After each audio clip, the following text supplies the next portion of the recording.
Les conséquences de la fermeture de la restauration hors domicile pour les entreprises, il est de plusieurs ordres, mais il est notamment une perte d'activité importante, puisque seulement 19% des commandes persistent par rapport à ce qu'elles étaient auparavant ou par rapport à ce qu'elle devrait être une année normale. C'est évidemment une perte de valorisation importante, avec des conséquences sur la valorisation des produits et des productions agricoles, et également des pertes de revenus importantes pour les entreprises. C'est vrai dans le secteur des viandes pour les équilibres matières, c'est vrai dans la meunerie et dans la malterie avec la fermeture des grandes activités de la restauration hors domicile. C'est vrai pour le vin évidemment avec qui est une consommation privilégiée dans ces lieux de convivialité. Et c'est vrai pour le lait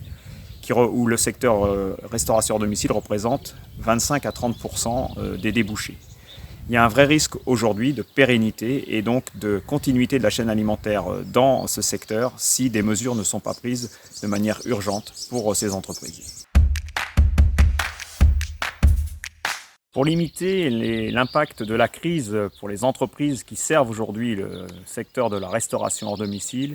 il est urgent maintenant de leur donner de la lisibilité dans le cadre du processus de déconfinement. Il est nécessaire et urgent aujourd'hui de programmer la réouverture de ces lieux de restauration hors domicile, dans le respect évidemment des mesures de précaution à la fois pour les salariés et pour les usagers, en commençant par toutes les entreprises où il est possible de faire soit du drive, soit de la livraison à domicile, avant d'envisager bien évidemment la réouverture des bars, des restaurants et de tous les lieux de restauration conviviale, que ce soit les cantines ou la restauration commerciale.